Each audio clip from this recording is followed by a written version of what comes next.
So once again, I'm Kathy Creighton. I'm the director of the Cornell ILR Buffalo Collab, a space we share in collaboration with PPG, for those who weren't here yesterday. I just want to welcome our class of 2024 Cornell High Road students who are in the room with us. There you are. We also have High Road alums with us from over the years. I want to welcome back to Buffalo the Cornell High Road alums. Woo!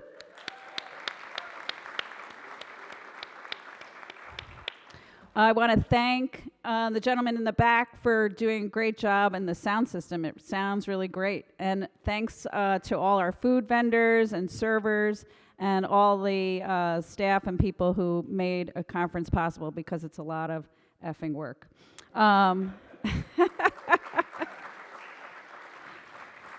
So we have an overpacked schedule, which is going to be great. We're having a panel this morning, then we're having at 10:30 a coffee break.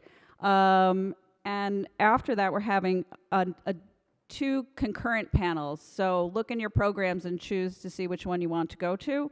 We'll talk about that after, when we get closer to it. And then we'll have lunch. And then we'll have another panel, and then we have field trips. It's all in the programs, and if you need one, they're out at the front desk. We also have a arts project going on that Andrea is going to tell you about.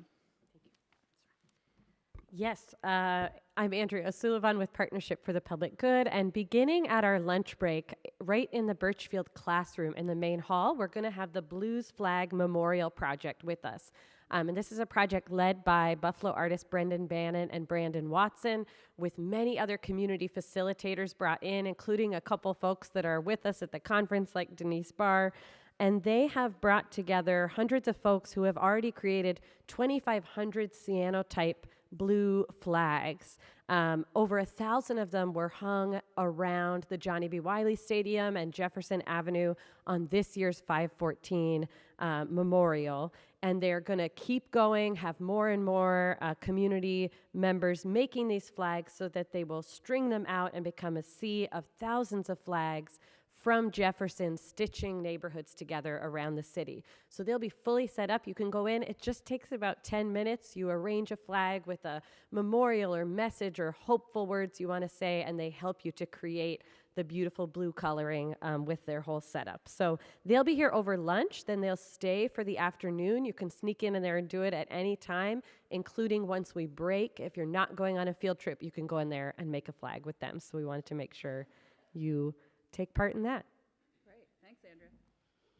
All right, I'm going to introduce Rusty Weaver. Dr. Rusty Weaver is my colleague here at Cornell, and he's very modest, so I'm going to just hype him up a little bit. Rusty left his tenured position in Texas to come back to Western New York. He's originally from Pennsylvania, because he wanted to be not an academic, so to speak. He wanted to be an academic who also did impactful work as much as possible. And so we're so lucky that Rusty decided that he would make Cornell his home, and may he never leave. I don't know, I hear Greg's hiring. Yeah, Greg is hiring, and I said no poaching Rusty. Okay, Rusty, come on up.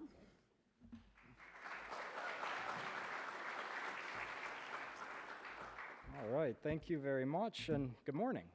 So day 2 of our Uniting on the High Road conference. And I know that Kathy thanked everyone involved, but I want to thank all of you for showing up at 9 a.m. on a Friday. And so today we're going to follow up yesterday's kickoff event and keynote address with a day full of panel discussions. And today we'll start with some key leaders in and shapers of the fight for economic justice. So as Kathy said, my name is Rusty Weaver. I'm the research director and mapping and data nerd at the Cornell ILR Buffalo Collab. And this morning I have the pleasure of moderating our plenary panel called Public Goods for Public Money, Investing in Communities Instead of Corporations. It's a pretty self-explanatory title with that one. Basically, it's a simple message. We believe that as taxpayers and residents of the places where we live, our public officials should be responsible, equitable stewards of the assets that we entrust to them, the dollars, the lands, and everything that comes in between. So instead of building fortifications around our collectively owned resources and assets, fortifications that it often seems only connected and affluent developers and corporations know how to penetrate the walls of, usually with ease. This panel is about the de-enclosure of those resources and the democratization of those resources. Basically, the people's resources need to flow to the people. All of them is what we're here to discuss today. Decades worth of evidence shows us that trickle-down economics, the faulty notion that if we subsidize or send all of our resources to the top, that somehow they're going to multiply and make their way down to everyone else. Decades of evidence show us that that is just nonsense. It doesn't work. If we live in a house that has a foundation issue but a functional roof, it's not going to fix our problems if we replace the roof instead of directing our resources to the layer at the bottom, the base layer, where the most harm has been done. So that's kind of the framing that I want to use with this discussion on public money today, that our public money and public assets don't necessarily need to fix a functional roof. That's not the best use of them. They need to go to the base layer, the layer where we've seen the most harm done. Our public assets and our public goods need to repair the harms that our legacy of low-road economic development and low-road extractive environmental and social relations have caused, and instead build a new high-road set of policies and institutions that take us in a different direction, one where our public goods and one where our public money is used for public goods. Now, whether they're operating on the front lines in this fight as organizers or behind the scenes as thought leaders and policy shapers, the panelists you're going to hear from this morning are all working to bring us closer to this vision of a high-road society. A society where our communities and all of our residents all benefit from the public goods that are created from the collective assets that they own with everybody else in their communities. So to get us started, to spare you from introducing all of our panelists right now and reading you all their bios, I don't want to put everyone to sleep with my monotone voice right away. So I'm going to introduce them as they enter the chat, as the youths might say. And first up is Ms. Rebecca Bailin. So Rebecca is the executive director of New Yorkers United for Childcare. She has over 10 years of experience organizing for progressive policy change. She served as the campaign manager for the statewide Invest in Our New York campaign that's won billions of dollars for New York State by increasing taxes on the wealthiest New Yorkers. They also have a current revenue agenda that identifies about $50 billion in annual money that could be created through different policy measures. We may talk more about that in a bit. But beyond that, Rebecca's also spent more than 8 years at the Riders Alliance in New York City, managing the grassroots organizing, coalition, political, and press strategy of many successful campaigns there, including Fair Fares, which was New York City's first program that provided discounted Metro cards to low-income New Yorkers. So, Rebecca, we're honored to have you here today, and to kick off our discussion, I'm hoping that you can speak to why communities and coalitions like the ones you've been involved with fight for public money and why it is such a fight. Yeah, hi, thank you. Thanks for having me here. I really love this topic, and this panel is really incredible. So I'm going to repeat a little bit of what you said, just in my own words, to frame it up. To what Rusty, or we call you Russell? Rusty? Rusty's good. What Rusty says is that, you know, we need public goods because they are accountable to us, right? They're part of our democratic process, but that's why we pay for them, for public goods. But we need public goods because we need street signs and garbage trucks and those sanitation workers, and we need schools, so from the big to the small, everything that we do that allows us to walk through and live in this space that we call Buffalo or New York State requires infrastructure and requires institutions. And those have to be paid for, and people have to be paid to work on them, and we need to pay for the materials, et cetera, and that could either be paid for by public goods, i.e. taxes, that ideally are collected fairly, so those who have the least pay the least, and those who have the most pay more, and then distributed fairly through a democratic process. Or we could pay for them, as Rusty was saying, by saying, don't worry, corporations are going to take care of it. It will be like, if you give us tax breaks, if you pay your public money and give it to us via tax breaks or incentives, then don't worry, we'll take care of it, it'll trickle down. because the market will take care of the needs, right? And they've really, the reason why we need to fight for public goods is because then they're not actually accountable to us. They're accountable to their money making. And there's lots of examples of when this doesn't work. A friend of mine just was telling me about in Chicago, they gave private equity control over the parking meters, and then the parking meters, like the money collected, isn't actually going to the city. So that's a really good example of when it doesn't work. And there's lots of those examples. But, and so but they've successfully controlled the narrative here. So we want, I think, ideally, is for the money that we spend, whether it's to corporations or not, to be accountable to us through the democratic process, however unideal it is. And so the reason it's really important that we all have to push for this is because corporations and private business and the wealthy have really dominated the narrative here. They have sown so much cynicism, and this was talked about, I think, yesterday a little bit, sown so much cynicism into the public discourse that we don't believe in government. When I was working at Riders Alliance, for many years we were fighting for, and in theory won, congestion pricing. So all of you call your It's not governor. over. Thank you for saying that, Senator. It better not be over, because we all worked really long on that and really hard. But we got the money by fighting for fixing the subways, right? Our subways in New York City are falling apart. Our buses weren't moving through the streets because they were so congested. Meanwhile, people who were driving into the city, into the Manhattan, who were making so much money compared to people who were relying on our subways and buses, like myself, weren't paying their fair share to keep it all up, right?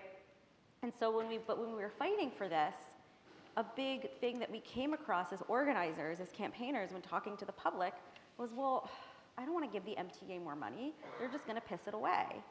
They're just going to throw it away. They're a suck. They're a bureaucracy, whatever. They're a mess. And that's sort of the neoliberal discourse running through us that in part tells us our government should be run like a private business, so it needs to make money, right, instead of providing a service. And when it doesn't, it's failing. And it's saying that, they can't run it, they're inefficient, it's not good, and then we suck money out of it, and then it does run worse, because then we're not paying people, and we're not paying people well, and there's corruption, right? And so they are really winning this discourse, and that makes it very hard to fight for this. And that's, I think, where organizing comes in. Organizing allows us to, through community organizing, where we're building the power, meaning like we get people on our list and say, do you want to fight for this thing? Right now, the organization I'm running is, do you want to win free childcare in New York State and City? Do you want to save our free 3K and pre-K programs in New York City? Great. Here's how you do it. Let's get involved. Come to an event. Share your stories. Meet people like you. Give ideas for how we can fight, right? So through community organizing, we do a few things. We not only build the power for people who are trying to win the things that we all need. So on a very basic level, like, we need this thing. Government needs to be providing it. But it also, the private business isn't accountable to us. But it also helps with that cynicism, right? People start to see, ideally, if you structure a campaign well where you're winning a little bit by little bit, people are starting to see that there's benefits there, that we can win if we organize and campaign really well. And then the more we fight, ideally, the more accountable government is to us. But it also trains people in democracy, right? Organizing, I always say, is facilitating the work of democracy beyond voting. So we're saying, this is how you call your local representatives. This is how you sustain their ear. This is why. This is what they're interested in. This is how you talk to the media. This is how you get other people involved. And by working together and sharing those skills, and we build that trust back in democracy, and we build those skill sets in democracy. to hopefully fight and win public goods. And one thing I want to just point out, so with the childcare model, there we see examples of when private interest is not working, right? And I think a lot of folks here are already experts in it. Certainly we see that in the prison system, right? Where private equity and private business has taken over an already messed up system, making it even crueler and less rehabilitative, whatever, it's not my expertise. But in childcare is another really great example of that. We have a system that nobody's making money, nobody's benefiting.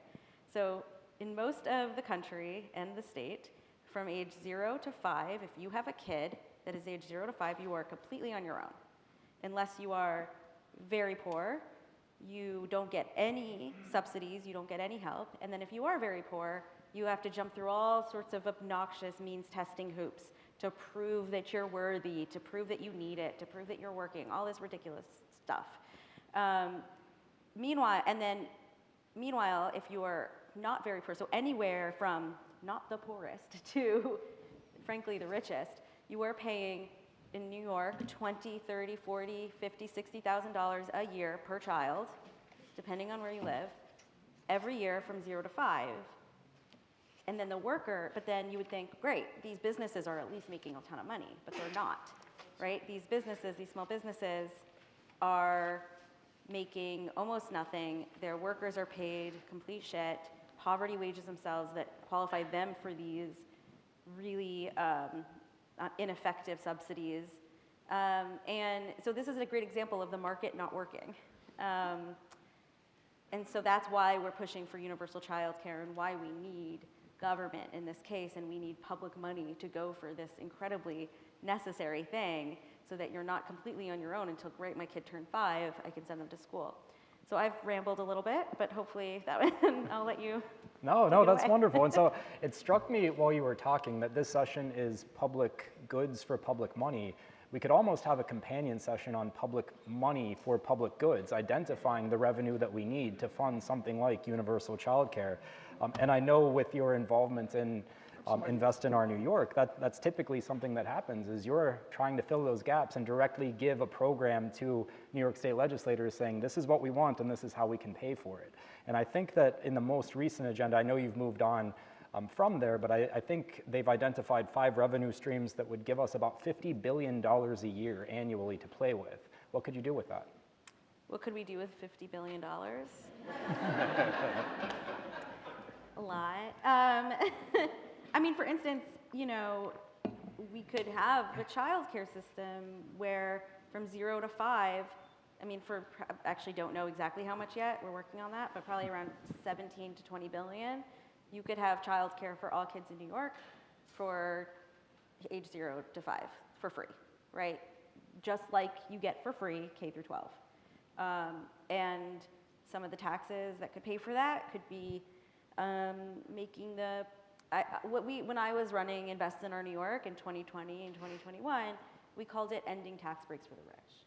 Of course, like some of us in this room are very comfortable saying, let's tax the rich, but you want to really make sure that it makes sense to people, that it doesn't just feel retributive, and in that way, like, work on chipping away people's cynicism, because they're like, well, why do I want to tax the rich and give it to government that doesn't work?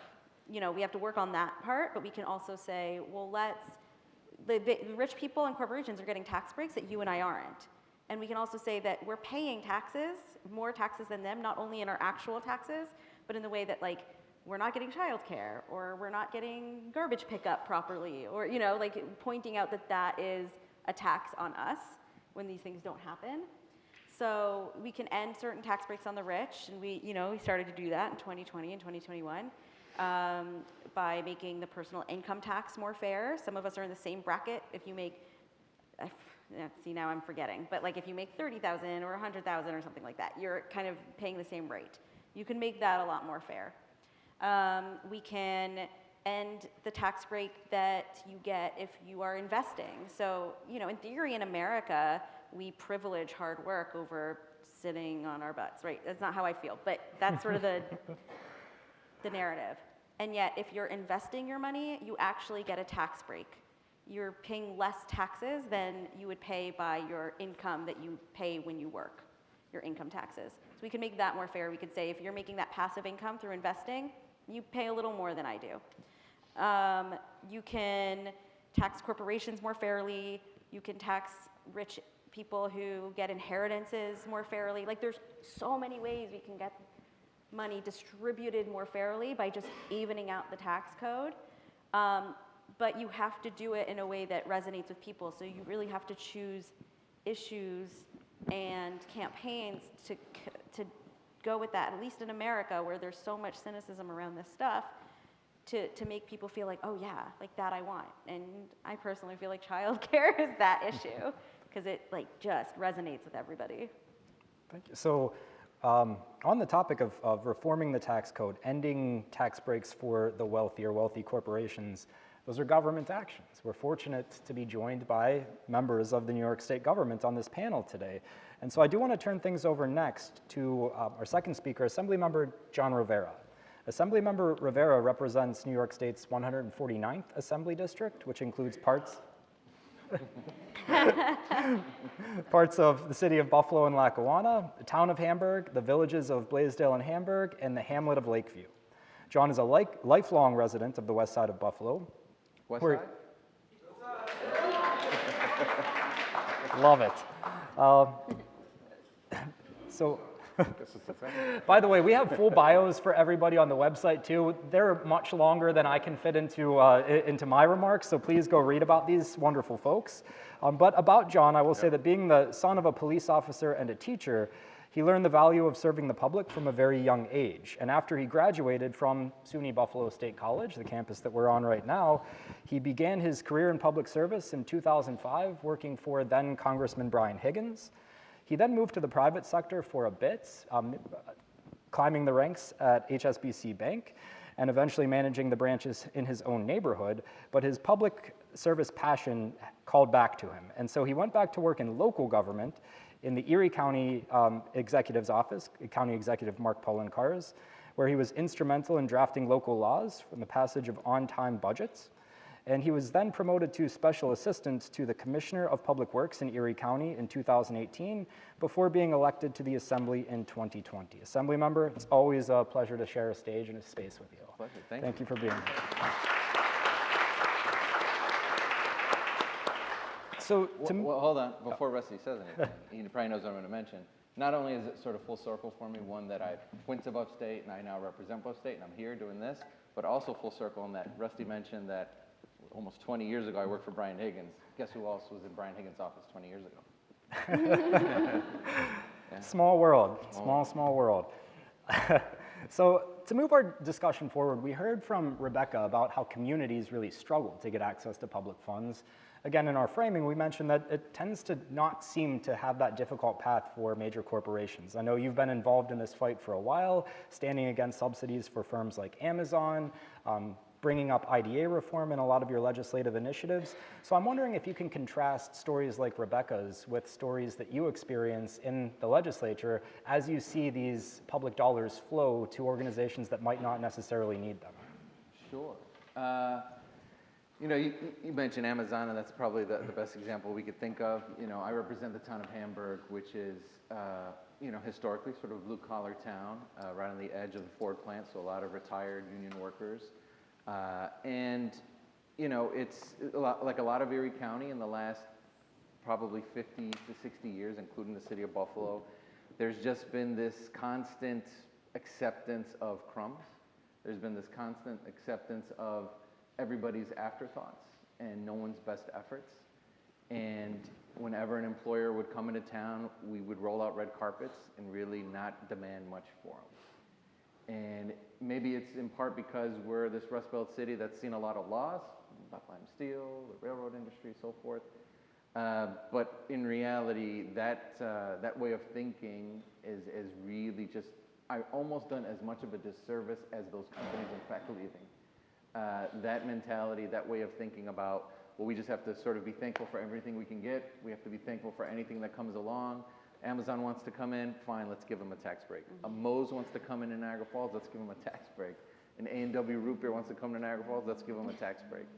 And we're never really holding people accountable the way that we should around how we're allowing these truly, especially in my experience when it comes to town IDAs, truly just no accountability, not much transparency, very ambiguous nature of how they want to do things and what they're doing. And the example of Amazon's a good one. We are facing, when it was all rolling out, I had just gotten elected, and Sean had just became a senator. And it was one of the first things we kind of worked on together, because we both at the time represented Hamburg, and we fought just to get a public meeting, just to get the IDA to meet at a time that wasn't at 7 in the morning.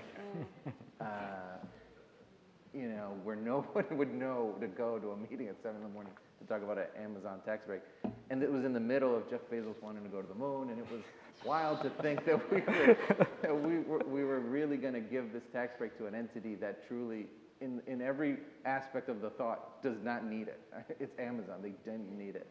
But they took, not only did they take over $1 million+ in sales tax as abatement, they dragged to even create any jobs years, and on top of it, even on the onset of it, the offset of it, they promised only to create about 50 to 100 jobs, all making less than $20 an hour. Which, whether you're living really anywhere, but especially in a place like the town of Hamburg, you're not owning a home, you're not owning a car, you're not living off of that salary. Then on top of it, you have this problem with our school systems. Every year, people come to just about every member of the legislature who's a superintendent, any kind of school administrator, principals, teacher unions, that tell us we need more money for schools, teachers, buses, equipment, everything. So we have this constant need that's a legitimate need that we need to provide more funding to education, while simultaneously we have IDAs that are unilaterally not caring about school districts in reality and just promising the world to the Amazons of our life. And here we are with school systems continuing to suffer while IDAs hand out money to Amazon. School districts are the ones that are affected the most by this. When we had our discussion, we think that over the 10 years that Amazon got its pilot, it's going to take away about $1.7 million from the Frontier School District. Who knows how many teachers we could have employed, how many schools we could have brought up to better standards. I mean, it's rough to see it, but what we're finding, and I don't want to speak for Sean, but what I'm finding in the state legislature is that there's everybody, IDAs kind of create a bit of a fiefdom. A lot of folks still buy into the narrative of, oh, no. New York is such a high tax state. New York is, we have to bend over backwards to get jobs and keep jobs here. If I had a nickel for every time I was told by an industry that they're leaving New York State, I'd be a wealthy man. and I don't want to speak with a level of arrogance or pride, but we're New York. The insurance industry is not leaving New York State. The real estate industry is not leaving New York State. And there's no industry that's suddenly going to wake up tomorrow. Wall Street's not leaving New York State. Like, that's the kind of stuff we hear all the time when we push even a little on the conversation of we need to treat this differently. And the last thing I'll say about IDAs, which I can go all day on, is until they're funded differently, they'll never have the incentive to make better decisions. As long as they are essentially funding themselves by the whim of whatever project is in front of them, then they will perpetually want to exist, and they will have no incentive to make better decisions. So I have a couple of follow-ups on that. Oh, so first, we heard from Rebecca that there's this sort of battle of discourse that needs to happen for community-based coalitions to go in and try to win fights for public money.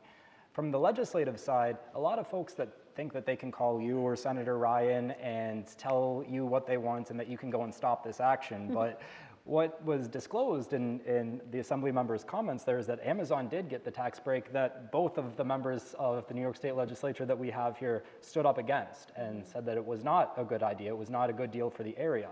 And so the money still flowed there anyway.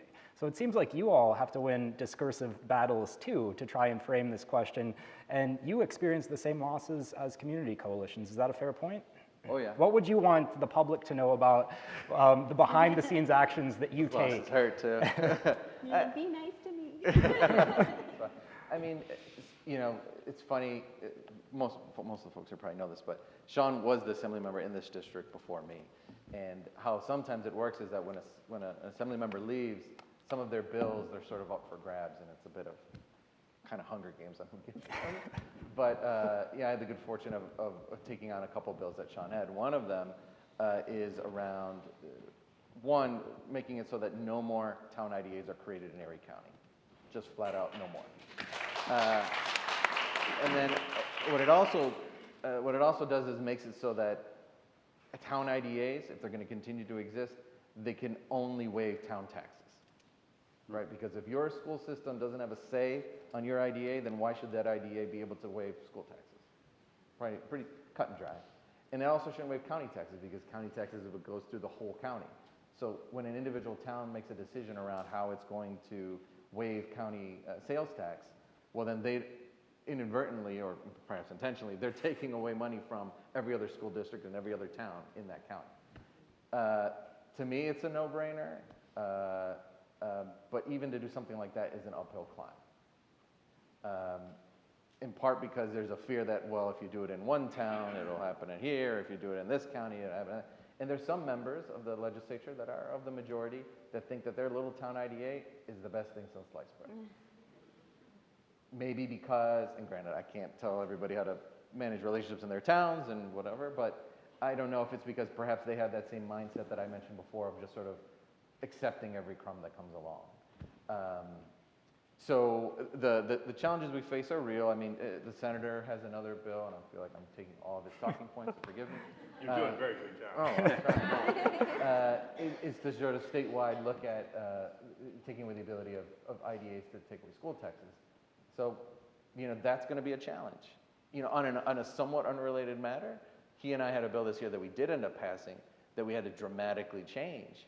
We had a bill that essentially made it so that municipalities that wanted to pursue broadband could essentially lay their conduit and do whatever they had to do with a tax exemption, but they're municipalities. So for example, if Erie County wanted to fill in the gaps that Verizon and fill in the blank doesn't want to do because we have parts of this county that there is no broadband internet and it's very, you know, imbalanced on where it is, that the county, because it's a municipality, should be tax exempt from it because it's a municipality. Well, we had that bill to do that statewide so that every county or city that wanted to pursue municipal broadband, they could do it. Yay. But, Oh, man. wait, it received so much pushback from so many interests that in the end we had to reduce it to only Erie County. And then not only Erie County, we almost had to scale it in sort of another way back where that there's a sunset that we then have to renew every couple of years. So what is that? So in your mind you think, well, why would we have ever charged property taxes to a municipality anyways? Because they themselves don't pay taxes to themselves. That wouldn't make sense.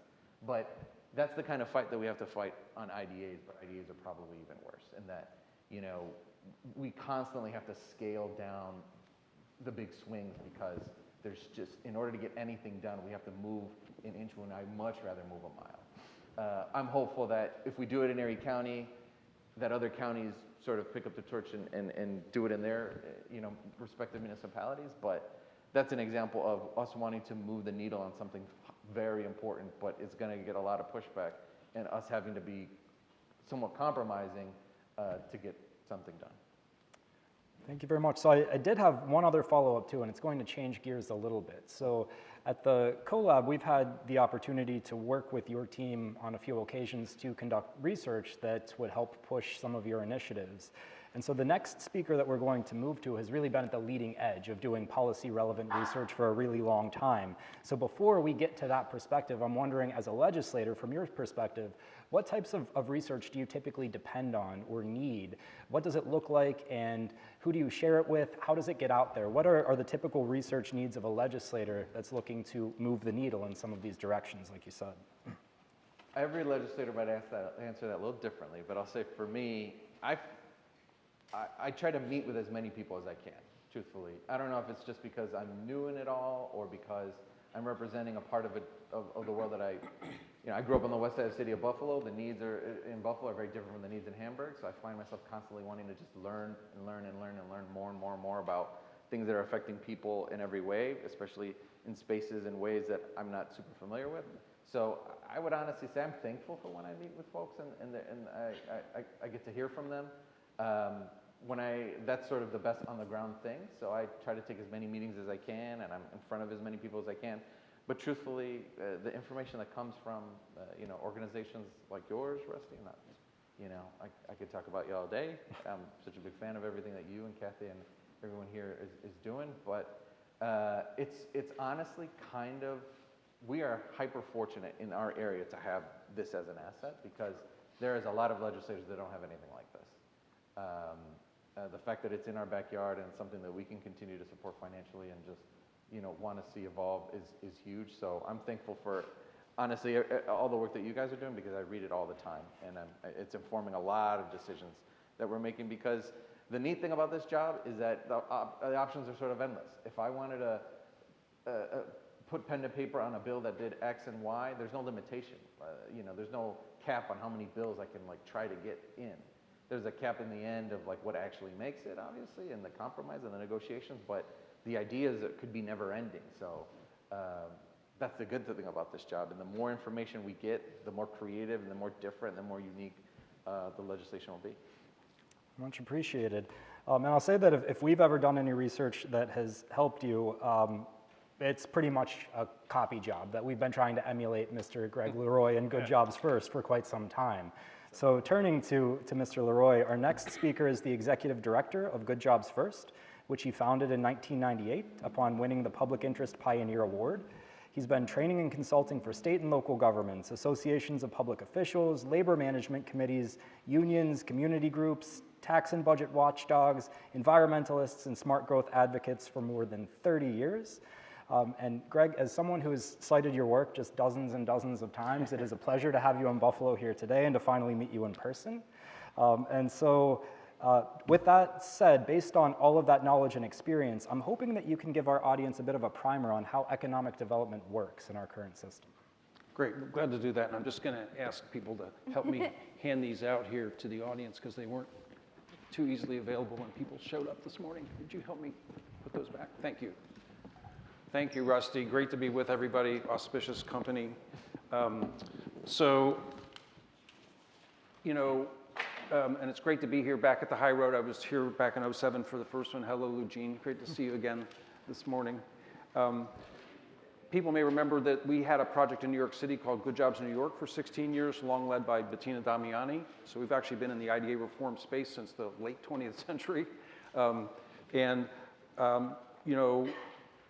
One of my favorite groups by name was in Seattle. The anti-stadium group there was called the Committee for More Important Things. This is like the Buffalo Conference for More Important Things, right? All the things that second everything that Rebecca said about the need for better transit, the need for free childcare, more important things. And the question is, where do you get the money?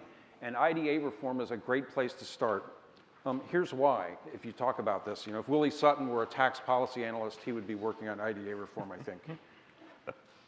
If you were to cleave off upstate New York and treat it as a state, as the Investigative Post has revealed recently, and Dale Shoemaker is here for the Investigative Post. Wave your hand, Dale, I believe. Yeah, great coverage of these issues, Jim Heaney and Dale Shoemaker. New York State, upstate, would rank 47th out of 51 of the states for its economic performance for the last few decades. And I think the corruption of your IDA system has everything to do with that truth. And here's why. Here's the details on the corrupt, perverse incentive system that they have to work on, right?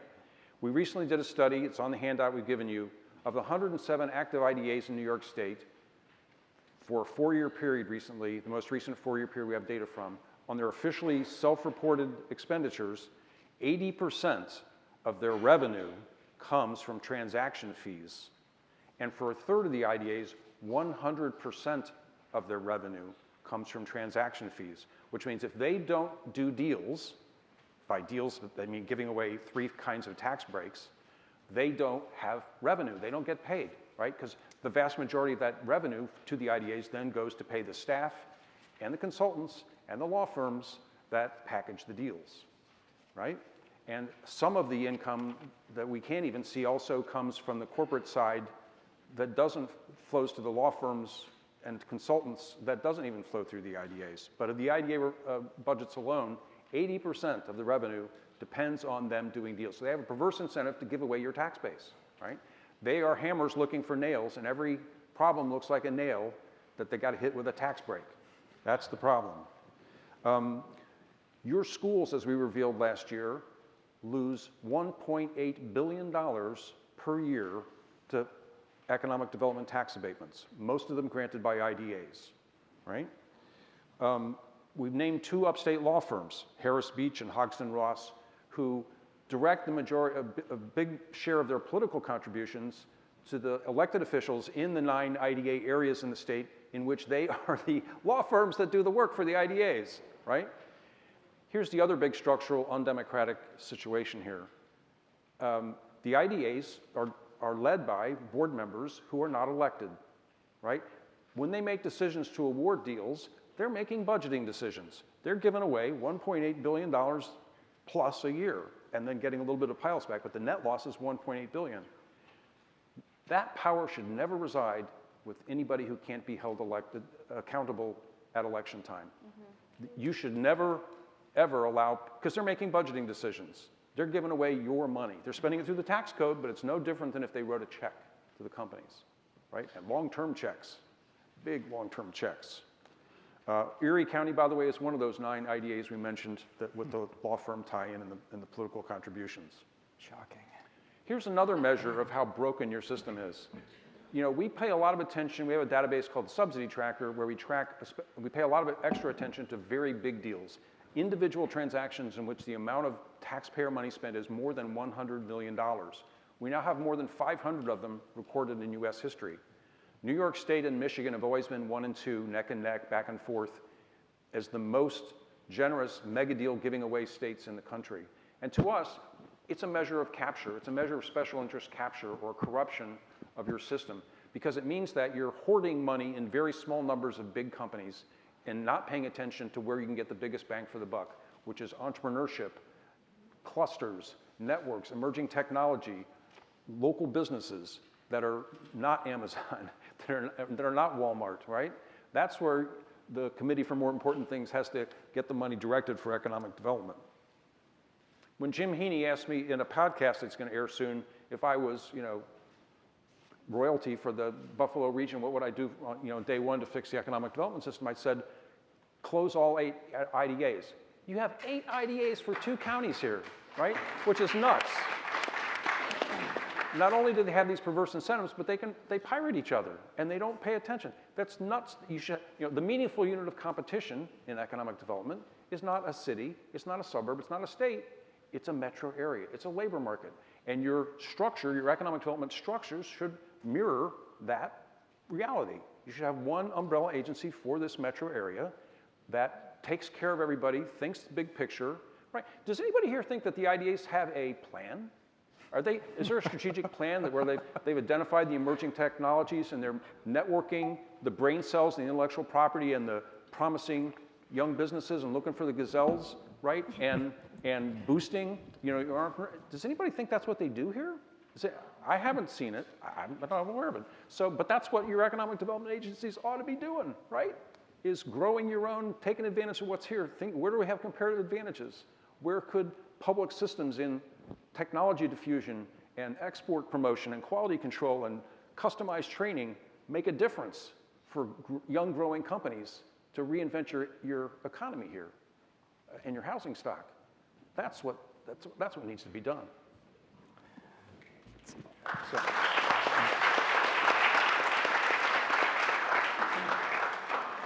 So on that note, we see a clear heading of what needs to be done and where we're going, but still here right now, what do we typically get in return for these huge incentive packages? Good Jobs First, the name of that organization has a strong leaning toward you know, one type of asset that we might not be getting, but in your experience, what do we tend to get?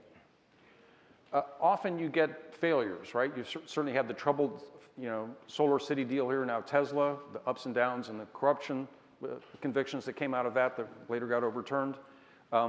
You've got this Amazon deal in Niagara Falls. We testified formally against it and critiqued the benefit cost study that justified the $124 million subsidy package that was given for that warehouse, one of the very biggest subsidy packages that Amazon has ever gotten in the country. although they've gotten $6 billion total. We have an Amazon tracker on our website tracking that. When you subsidize a company that doesn't need it, first of all, you're shrinking your economy. We said, for example, that if that project succeeds and induces growth, you're going to bring more workers into the area. That's a good thing, right? But then you're going to have to hire more teachers and pick up more trash and answer more 911 calls. And if Amazon's not paying for its fair share of that induced growth, guess who does, right? Either you get lousier public services and more potholes and more crowded schools, or you get higher taxes, or some of both. So you have to pay attention to the quality of the jobs, and you can't overspend. Thank you very much. So I am going to come back. I wrote down a couple of follow-ups, but now that we're on this train of thought, I want to transition quickly to Senator Ryan first. So Senator Sean Ryan, represents New York State's 61st District, and he serves as chair of the Senate's Committee on Commerce, Economic Development, and Small Business.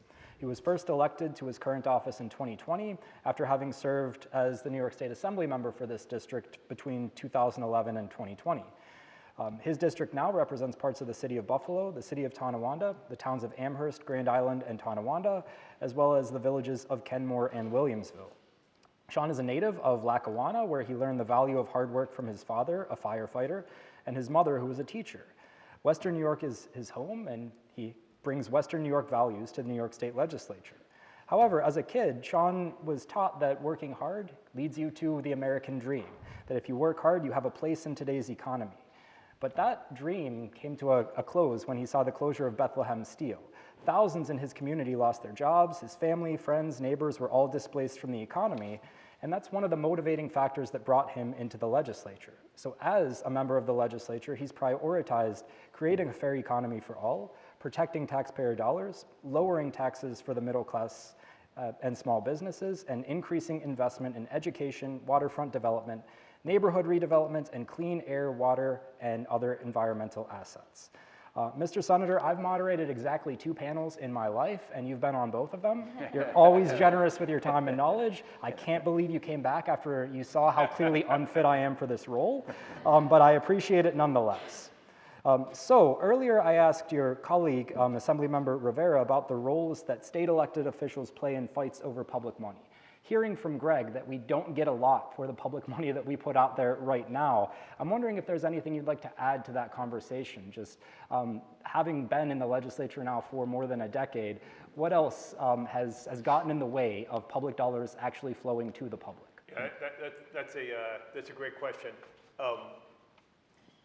My thinking on economic development has really been influenced by the 2007 High Road Conference that I attended when I was an attorney doing work for the county and Push Buffalo at that time. And Lou Jean put that together, and that's the first time I heard Greg speak. And it gave language to sort of what you think might be going on, but when you hear somebody put it together in a linear fashion, it's the light bulb moment. You're like, oh yeah, I kind of knew this was going on, but I didn't really get it. So I took that knowledge that I learned in 07 at the High Road Conference and really brought it into my career as a legislator. The first press conference I did as a legislator was in front of a Lexus dealer that was moving from the north side of Sheridan Drive to the south side of Sheridan Drive. And the north side of Sheridan Drive had no IDA, but the south side of Sheridan Drive did. And this is like Rusty said, how do these folks make their economic development strategy? Well, Northtown Lexus had filed a building permit to expand. The IDA from the south side of the street saw the building permit and said, hey, if you move across the street, you don't have to pay sales tax on your project, and you don't have to pay property tax for 15 years. So that's economic development writ large based on IDAs. But then you just take a step backwards, and I live in these world of metaphors. If anyone's ever played poker, 5 people at the table, everyone puts their nickel ante in, but the kitty's light. And so, well, no, Greg's got an exemption. He doesn't have to put into the kitty. So you all have to put your nickel in plus an extra penny to make up for him. So that store moved across the street, and nothing changed economically. There was no more economic value being created, you know, in our labor force or our regional economy. But suddenly, every other taxpayer and every other business had to pay a little bit more into the kitty because we decided that one individual auto dealership, you know, doesn't have to pay. But you know, that's sort of the first, and then you keep digging in and you realize just how deep it is. But the larger story really is, you know, once you set up a system of haves, they fight like blazes to keep it. So every little IDA, they hired their people, they have their consultants, and you know, then they all pitch their money together to have like a fake trade association that sounds legitimate. Then that fake trade association hires their own lobbyist. So, you know, I think we avoid these things by not making dumb decisions in the first place. But once you set up these interest groups who can get a whole boatload of money for really doing nothing, you know, we have found that, you know, we're bruised from these fights because you keep thinking you're going to get a knockout, but you just have to get a little bit at a time. But you got to keep plugging away at it. But you know, and then if the IDA system really makes you angry, we have a parallel system through New York State, through Empire State Development, where they're giving out their own subsidies, but they often have no match. The IDA's going this way, the state's going this way. You know, the state's prioritizing, you know, I'll make it up, clean energy, and the IDAs are subsidizing tire burning factories. So we're not in sync at all, but we give away, you know, so much money, and I don't know if it was Rusty mentioned, there's, you know, New York and Michigan, but we both set these systems up when both states were really threatened by deindustrialization. So Michigan, New York started losing all sorts of industrial jobs, and this is where the narrative comes in, right? The narrative is, what is government going to do to build your private economy? You know, there was a time in America where one political party said, you know, keep business out of government and government out of business. Those lines have so thoroughly merged that businesses, you know, come to us just like childcare coalitions do and say, you know, we need, you know, but forever that was not the American way. But it's so thoroughly merged now. And I think if I could pass one magic law, it would be that elected officials on any level can't go to a groundbreaking. You'd have a lot of enemies on that one. Right, because we've all formed this public expectations that I'm supposed to bring a business somewhere.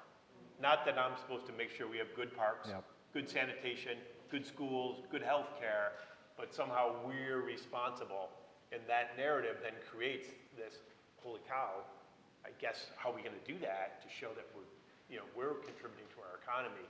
So the more we can sort of separate those thoughts and, you know, really concentrate on, you know, we build the infrastructure out, we create the conditions, we have an educated workforce, and then companies want to come here.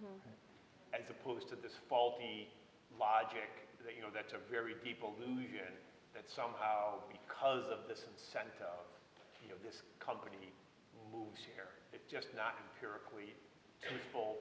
Big relocations don't happen. You're better off with your homegrown economy.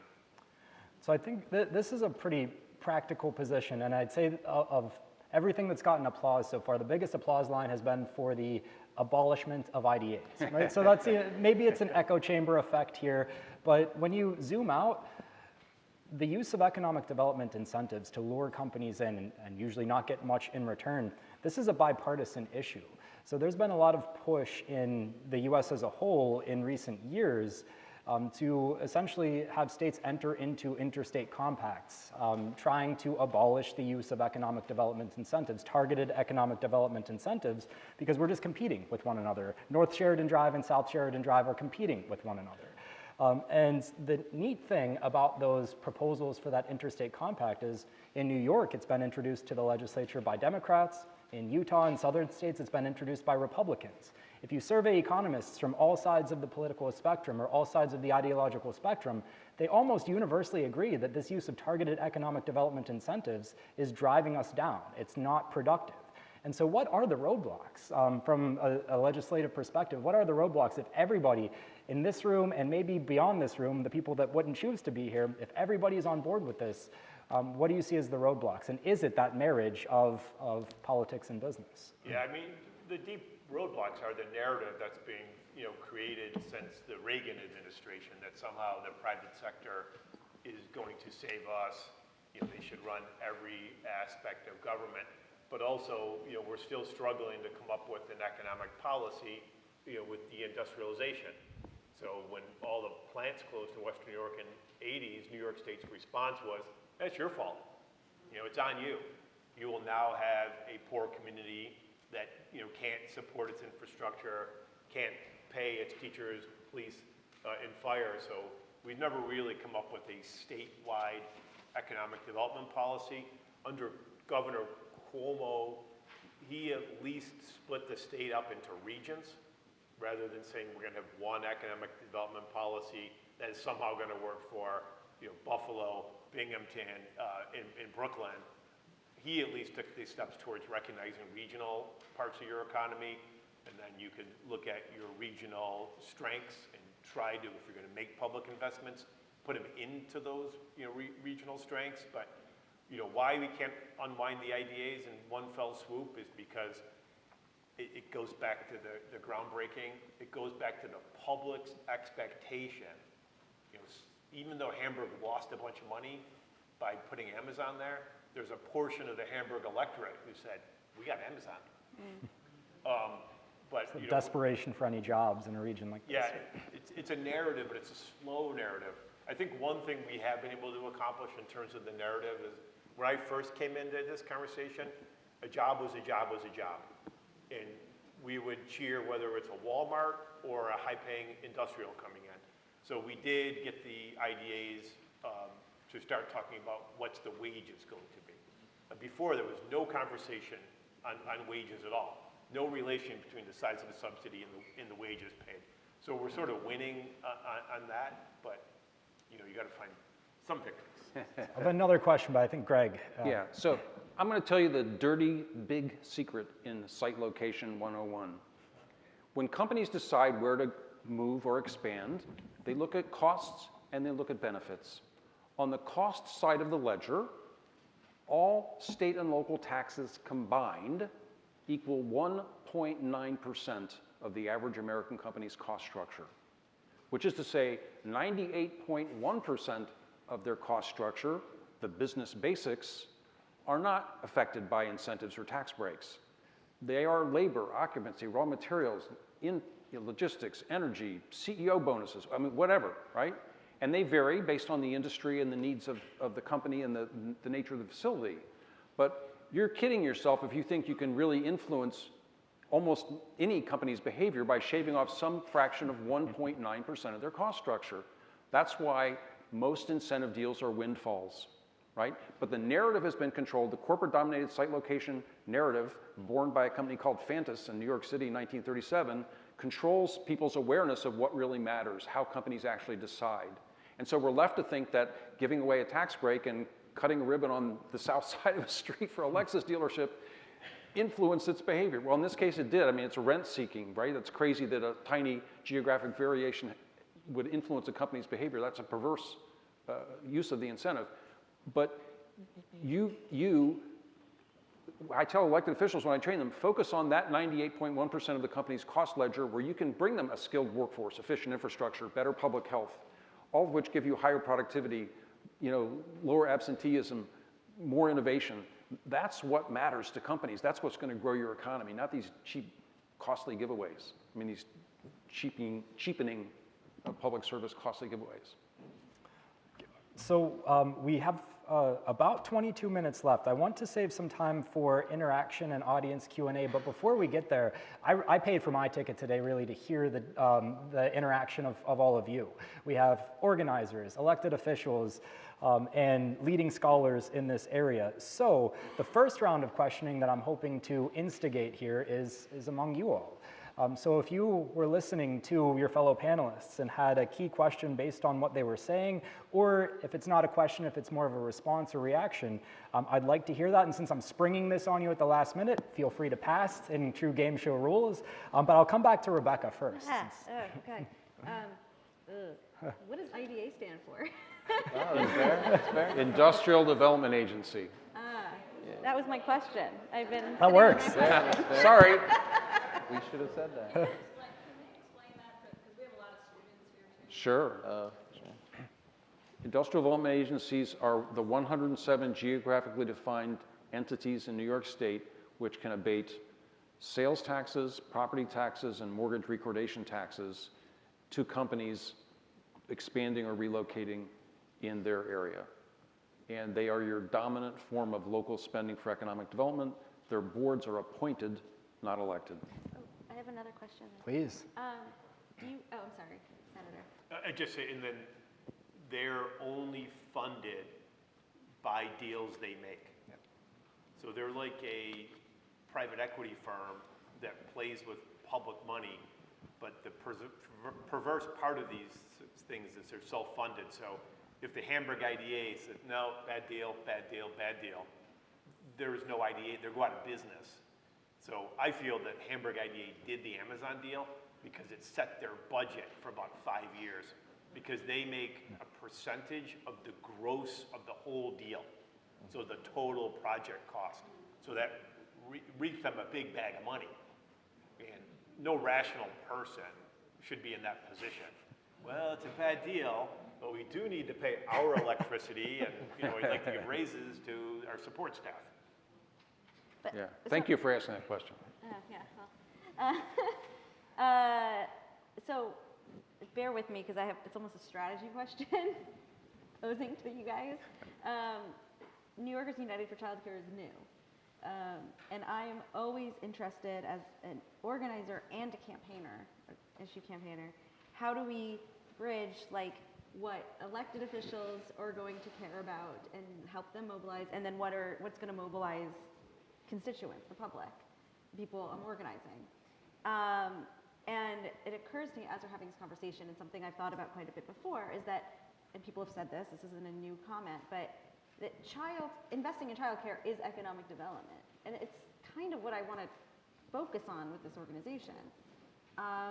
Because I think it's a message that resonates, and so just quickly, we know that, especially women, but people are more likely to miss less work if they have reliable and affordable, very affordable childcare.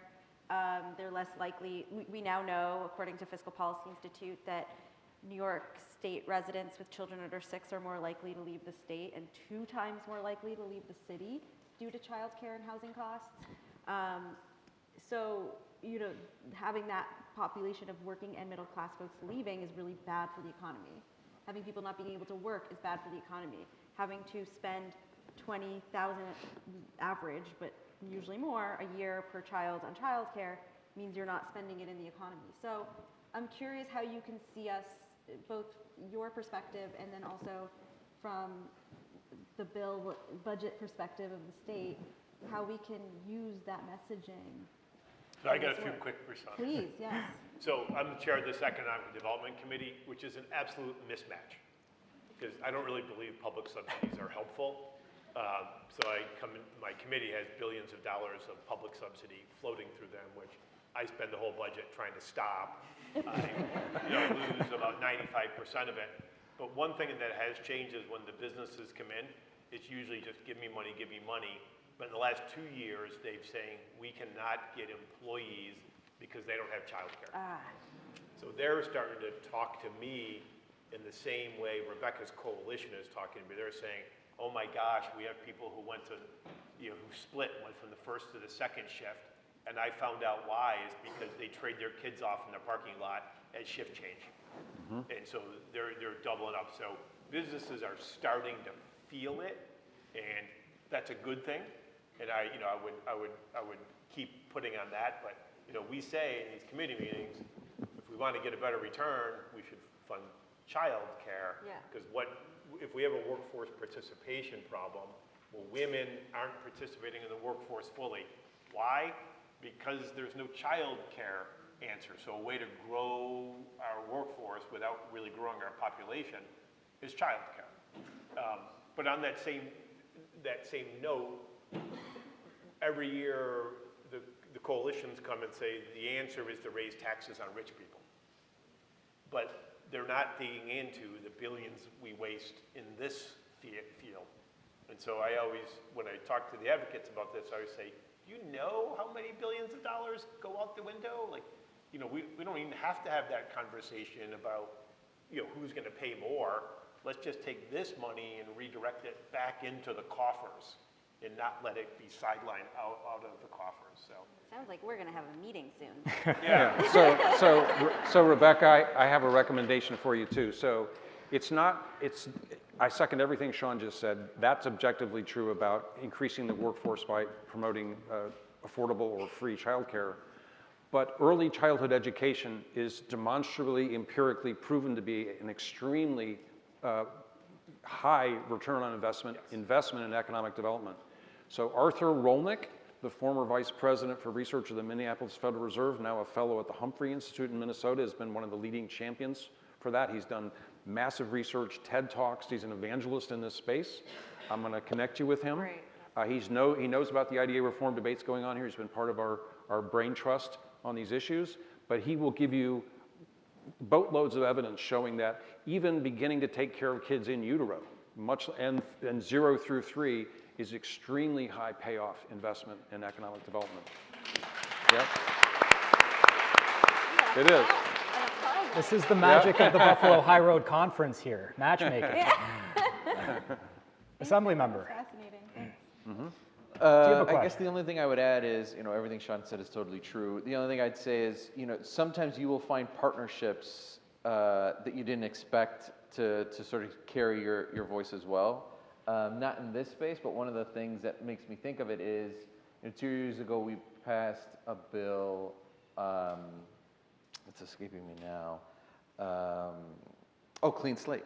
We passed Clean Slate 2 years ago, and a lot of us believed in a lot of parts of Clean Slate, and we thought about, you know, what it meant to put people back to work, what it meant to not be burdened by your past, not just to sort of serve your time and then not that be the defining thing about you forever. But what really moved people in the very end, when we already had a lot of votes, was the Business Council of New York State supported it. That's right. And Business Council of New York State, historically, maybe not be the thing that would promote something that's considered a criminal justice issue, because it's the Business Council of New York State. But in the end, they knew that their employers were having problem finding employees. So what happens? Maybe in the onset of an idea that broad, you wouldn't think down the road, like, maybe the Business Council can help us with this message. But if it took, you know, pushing up employers, and it ranged from, you know, we had an employer in Western New York that was a big supporter of it, that essentially auctioned commercial manufacturing equipment randomly, and he was a big supporter of it. But then it went as big as Chase Bank was a supporter of it. Yeah, So, JP Morgan. yeah, like, you know, Verizon, you know, huge employers. So, you know, what I would say is there's something to be said about looking at a model like that and say, though, this is an issue that affects literally everybody in about every way you could think. And when we think about childcare, we do think about an employee not being able to take on more hours, or somebody not even being able to pursue employment because of this. But there's something to be said about looking at employers, like Sean said, that are really looking at it. And if employers on a broader scale push that messaging, I think it would move more people. So I see members of the audience are already finding our microphones. There's one on this side too, so please come up. Before I turn it over to you all, I have one follow-up on what the assembly member just said. So it sounds like winning on progressive policy issues at this stage happens as an economic case. If you can justify the economic case, then the policy has a path to passage. Yeah. Do you think that continuing to do that and continuing to build the economic case for these issues will eventually lead us to a stage where we can win on moral issues, rather than having to connect it back to dollars and cents every time? I would say... We're in America. You really think you're going to win that second one, Wesley? I don't. I wanted some optimism. I was hoping for some optimism. I'm honestly hopeful in that, yes, because I think we're electing a better caliber of people. Well, it depends on the hat. Well, it depends where you are and such, but, you know, I'm hopeful that, you know, look, you know, Sean and I are just two people, and Western New York has, you know, almost a dozen state legislators, and the state, there's 150 some members, there's 66 senators. So it's all different in different areas, but I genuinely believe that we are electing a more informed, if nothing, a more diverse legislative body, a more on-the-ground legislative body. There was a time where the state legislature was filled by all white men that came from whatever industries they came from. But, you know, this body has never been more ethnically diverse. This body's never been younger, I'd say. I mean, I'm 37, and I'm not by any means the youngest member. You know, I'm of the belief that we're electing people that are better fighters.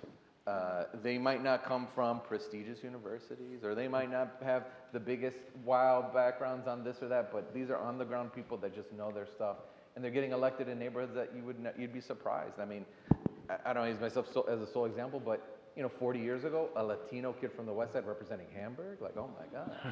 But you know, 10 years ago. 10 years ago, maybe. So I would say I'm hopeful that we're going to be able to have a different kind of conversation. Because we're electing different people. I mean, I would say, look what we've done in criminal justice in the last 5 years. We would have not done that 30 years ago. And I would just add that while we're making the economic, as an organizer, I'm making the economic case both because that's the experience of my members, like the struggles of not being able to work, of like working too many hours, working two jobs, like all of these things are their experience. But it is a moral issue for them. But it's when you're campaigning, you also have to think of the self-interest of the elected officials who are hearing, not the self-interest, but you guys are hearing from so many different people. And those people are sadly really powerful, the business side. And so it's like reminding them that actually the moral case is the economic case, I guess. Sorry. And I would say, you know, you asked Submember Rivera earlier, like what is good in sort of data. Like, I love the economic arguments, and I love the fact that, you know, you're able to get good empirical data. Your organization, Reinvent Albany, they all give us very good empirical organizations to make the arguments about the economy. But we know in America how to make a just economy that's broad-based and works. You know, we had it going pretty good for about 30 years post-World War II. It wasn't perfect, but then we had a fundamental switch in our economy. But because of regulations and because of policies that favored investments, favored capital gains, disincentivized making things, engaged in probably unwise international trade agreements. So, you know, what we're stuck with now with this sort of mega rich, it's not permanent, but government policies created all that. So we can switch our policies back to have a broad-based economy, you know, that works for everybody and gives prosperity. You know, we know how to do it. We can't forget that data from the 50s and the 60s and 70s. Not perfect, but boy, I would take most of it today, rather than what we have. All right, there's the optimism I was looking for. Thank you all. So, with the remaining time, we're going to turn it over to all of you, the audience. If it would be great is after you step up to the microphone, introduce yourself. If you have a question for a specific panelist, please name them and ask your question. I saw you lined up first, so I'm going to start on this side, and then we'll just rotate from side to side. Rusty, I might humbly request, do we want to consider taking 2 or 3 questions at once and then going back to the panel for the sake of our Even time? better. Okay. Lisa Kagbe, Assistant Director of Civic and Community Engagement here at Buffalo State. I love that the conversation is talking about helping with the childcare piece, and would love to be able to hear your thoughts on supporting the family in a sense of being able to have time off, from the mother being pregnant all the way up to 5 years old. There's that need for being with the child, and so the time off historically has somewhat improved, but we need to continue pressing forward, and would love to be able to hear how we can get public funds toward that. Yeah. We're not answering that, right? Okay. I'm taking notes, so Got it. just in case. Please. I'm basically open Buffalo, and I'm a rising sophomore here at the university.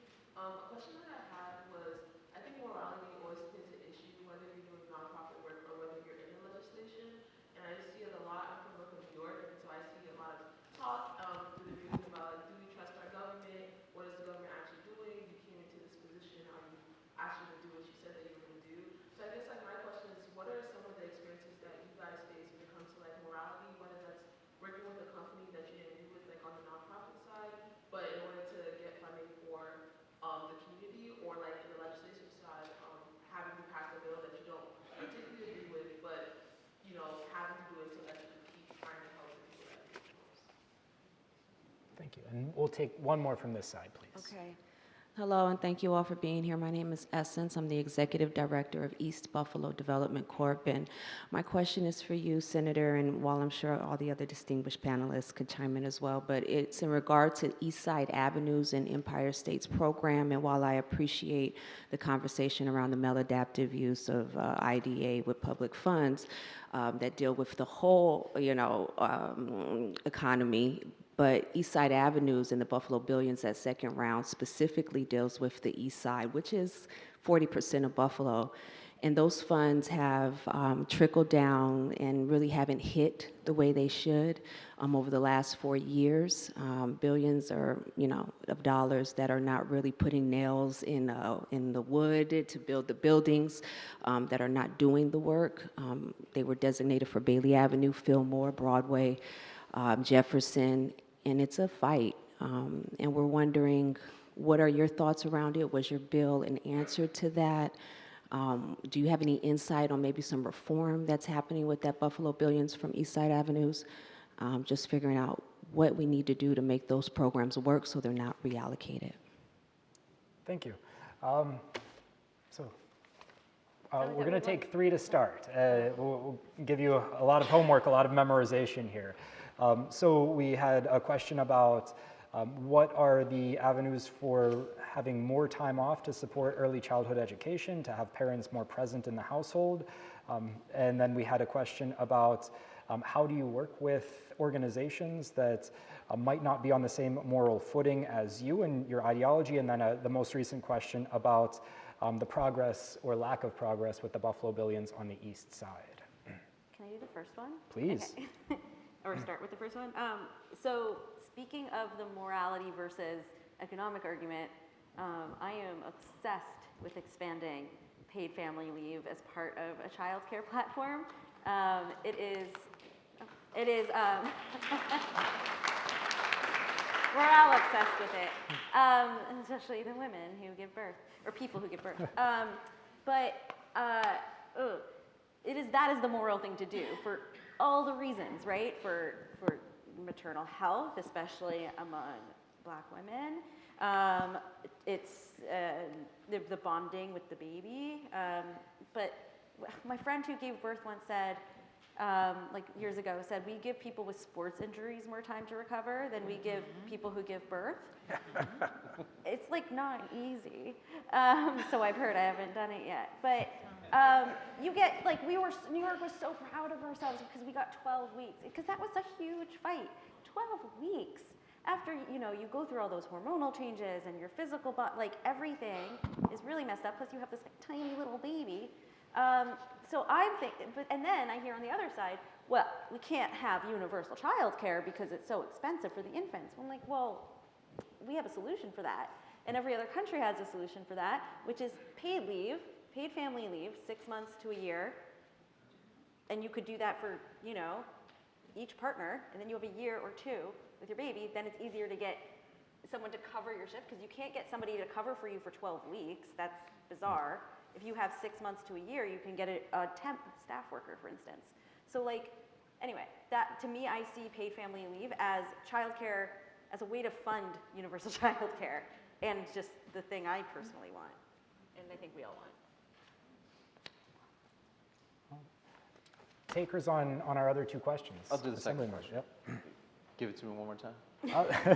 Sure. So the question dealt with working with organizations that might not be on the same moral ground as you, and how do you work with different types of organizations and maintain public trust? Yeah. What I have found is that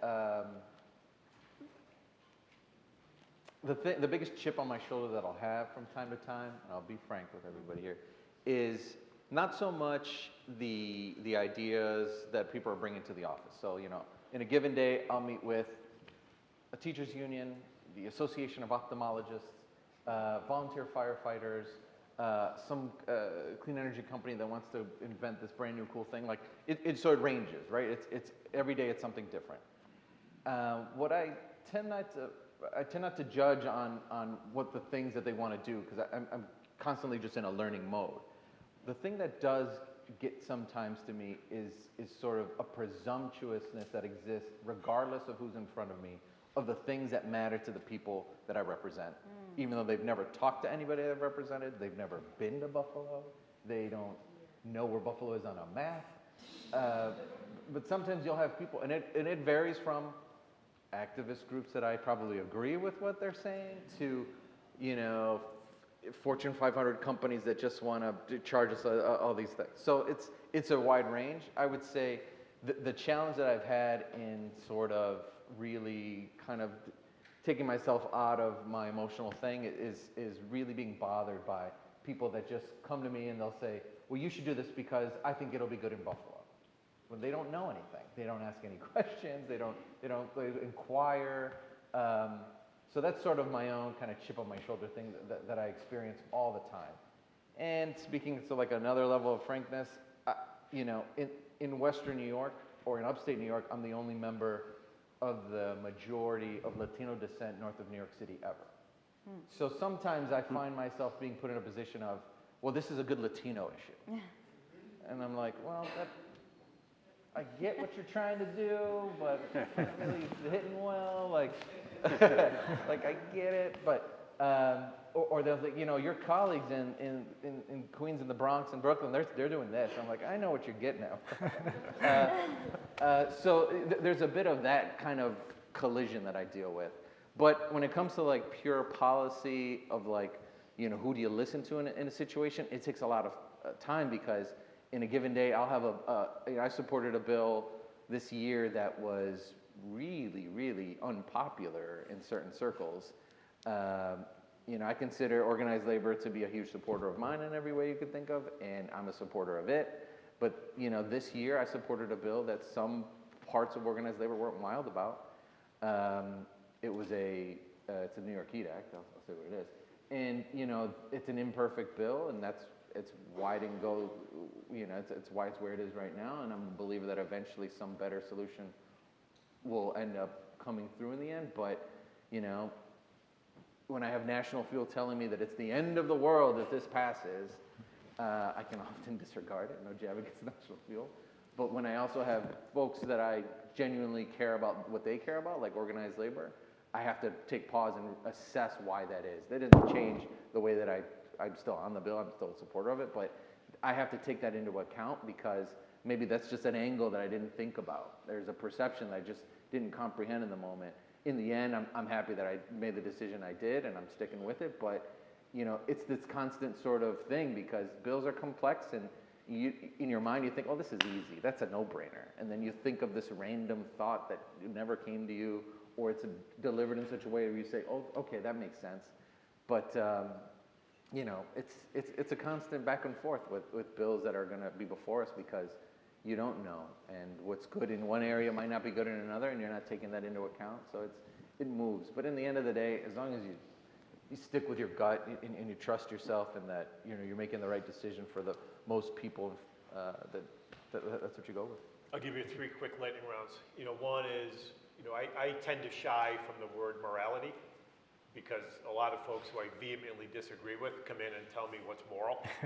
And so I like to have more of that, back to that research, you know, driven approach of why this will work. You know, and the second I'll dovetail as Assemblymember Rivera said, you know, this is a lot of the Buffalo sort of activist communities here.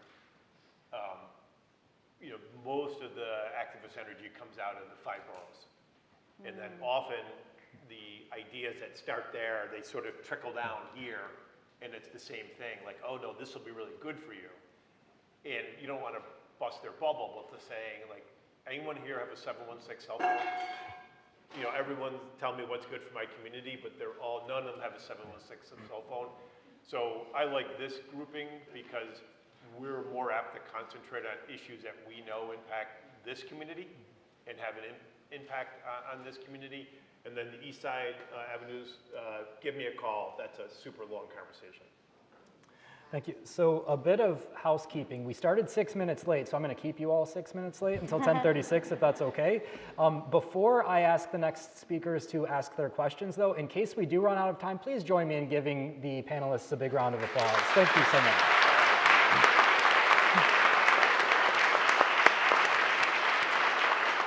All right, and now I ended on this side, so we're going to start over, or no, I didn't. I ended, you're up first, Ms. Farr. Good morning. Denise Barr, Mama Bar to a lot of people in the city. First, I wanted to say thank you because Senator Ryan, you have worked with us on public transportation for quite a while. You've been, a good ally for us. I wanted to say thank you, John, because, I appreciate you. You're a West Side guy, but you come out and you hang out my hood.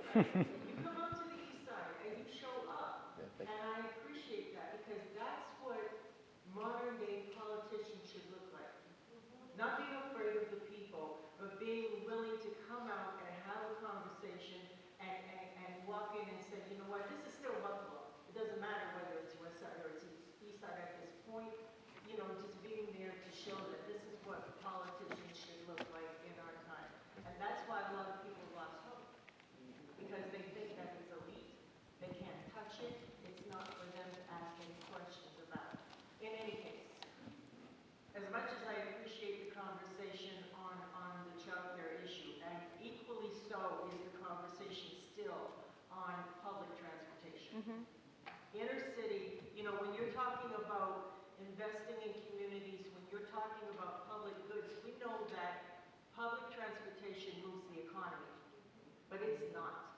We know that. We know that it's failing our city. We know that it's still not meeting the examples that we had put out for them to meet years ago at this point, several years ago, when we realized that most of the good paying jobs were outside of the city where public transportation didn't flow. You can get out there maybe to go into the job, you can't get back. All of those issues. I've known a number of people who had to rely on taking Ubers and some other form of transportation just to be able to get home. And they're literally spending half of their paycheck sometimes on getting that transportation back and forth. And relying on the overtime, relying on picking up shifts. I say that because much to what was said about the East Side communities and how, the lack of resources, the lack of funding, the lack of investment still. But we need to continue to push and shove and have a conversation about what are we going to do about this situation, because it is failing the city of Buffalo. They are still cutting in real time today. They are still looking at cutting routes. They are still looking at cutting stops, and it has to stop. And so, I know we've been engaged in this fight for quite a while. I've been with B-Troop since it wasn't even, it's inception. But I think that it's important that we go back and we look at it again, because we have to put more investment into the East Side. That's not just business. It also is how you get to that business. Thank you. Thank you.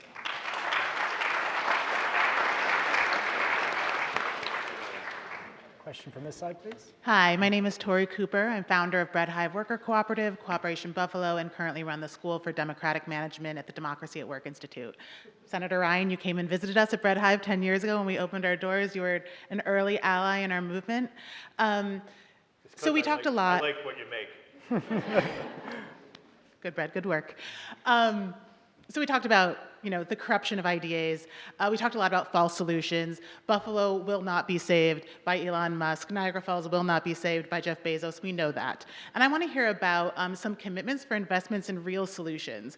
We know that we're on the cusp of a massive crisis. There are 24 million jobs right now that are in businesses that are owned by baby boomers who plan to retire in the next 10 years. 84% of those baby boomers do not have succession plans. So those businesses, a small amount of them will be gobbled up by private equity, but most will shutter their doors. And that's trillions and trillions of dollars lost. That's jobs lost all across our region. We know that conversions to employee ownership, investing in worker ownership, is a successful, tested strategy to preserve those jobs and to invest locally. Worker-owned jobs do not leave the region, do not pollute the region. They stay put and they build community wealth, and they create jobs for excluded workers, frontline workers, formerly incarcerated workers, and the people who make this city great. We've seen New York City invests millions of dollars every year for 10 years in the Worker Cooperative Business Development Initiative. That has created thousands of jobs. We see Chicago investing $15 million in worker ownership.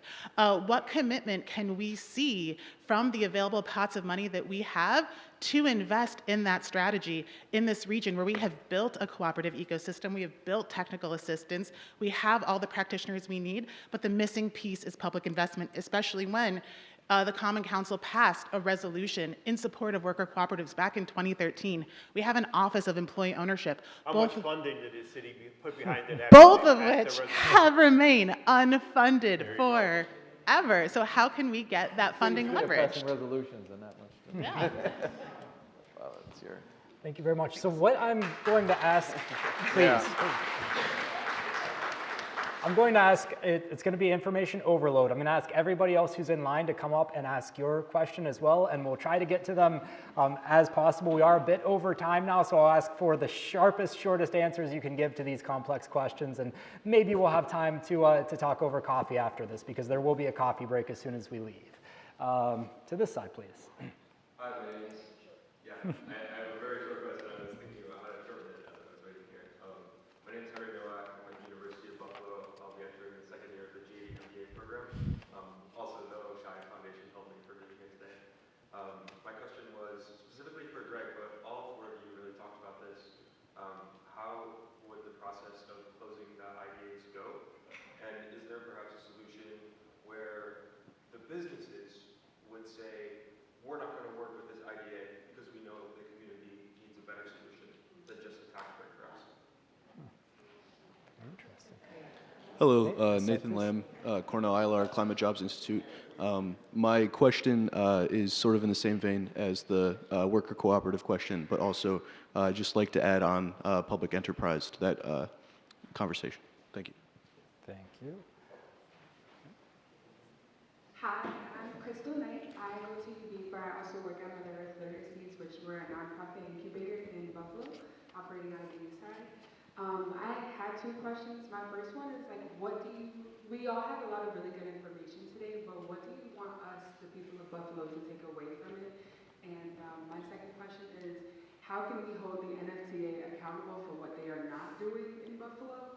And how can we put some pressure on them for them to like actually show up and implement some real change, because we do need it. Thank you.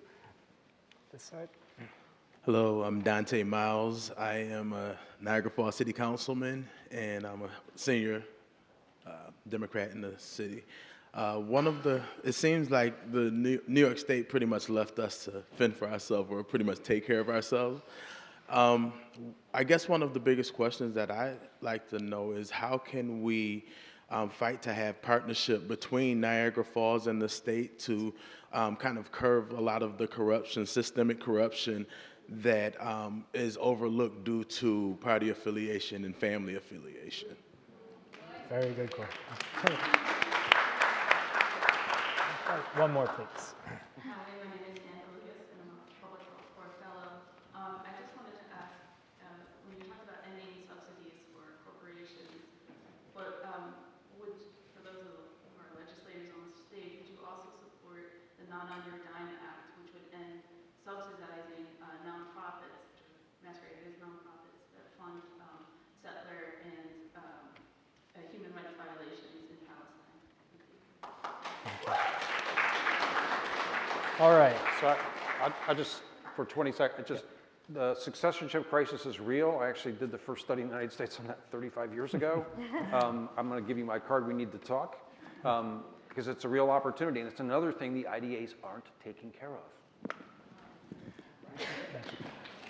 All right. So, slate of questions about investments into public transportation. Asks to the legislature for support of a specific bill, and then a general question about how do we end corruption in local government. So no, not small topics. So what I'm going to ask is 30 seconds, give your best go at any or all of those, and anything that you're working on right now that you want folks to take away and leave here with. I'll say the NFTA spends a lot of money chasing jobs but they're chasing those jobs because the IDA subsidized them all to move out of the city and into the suburbs. So the transportation problem is definitely linked to us moving jobs out of the city as a part of an intentional disinvestment. So now we've got these routes everywhere. NFTA wants to build a subway now, to Amherst, but at the same time we want to build that subway, the state DOT is putting a bunch of money into the 990, the road that essentially goes parallel, to the subway. So Buffalo's got a car addiction, and we sort of gotta figure it out. But an example of really bad money being spent is we're going to build a subway and at the same time expand the 4-lane highway that runs next to the subway. It's not going to work. To go to the succession in '07, they had people from the Monongahela River area here, Valley, talking about how to do succession in the Pittsburgh area. We haven't figured it out. I'm working with a group of business owners now from across New York State to see if we can come up with a better succession planning. We know there's a big gap between ESOPs and businesses under 75. We have to figure out how to close that gap. And then to almost every issue we've touched on, New York State can do a lot, but remember, we're in a federal system, and unless the federal government becomes functional again, New York State is not going to be one of 50 states with a distinctly different child leave policy, a distinctly different business succession policy, a distinctly different this. So, our nation as a federal government really hasn't functioned for a generation. So as much as we want to figure out what we can do local until we become until the nation itself starts functioning, at a federal level, we're going to continue to be jammed. Or, respectfully, if the nation never functions again, we need to fix things here at home because we actually do have the money right now. We're hiring a Good Jobs First, a research director and a research analyst. And 16 years ago, we published a study you can find on our website called Sprawling by the Lake, where we mapped the IDA deals in this metropolitan area and mapped them against transit access and made the point that deals like the Amherst IDA deals were screwing up transit access to work patterns. Thank you all very much. So we are going to have to cut it here. There's going to be coffee on the second floor atrium a little bit before the next session. Please give our panelists another round of applause. If you didn't get your question answered, you can try to track them down. Instructions I look forward to your bill Friends, about the naming. 30 more seconds, my friends. I just want to say we're keeping track of all of these questions that we don't have full time to answer, and PPG and Cornell hold free workshops throughout the year, so we're going to form workshops on these topics. I also just have to flag something that has to come up in later discussions. April Baskin was not able to join us today, the chairwoman of the legislature. We never talked about the Buffalo Bills and giving them $1 billion for the stadium, so we're going to revisit that. But mostly, we wanted to say our next sessions after the coffee break, we have an amazing panel in here on labor and community collaboration. We have another amazing panel on just and democratic economies. And that one is going to take place on the Buff State campus in a very short walk away in a lecture hall. So we're going to adjust our timing a little bit since we are over, but please meet at the front doors at 11 o'clock to walk to the Just Economy, Democratic Economy, Overcoming Race, Class, and Gender Inequality panel. Coffee in the meantime. Sorry, I totally...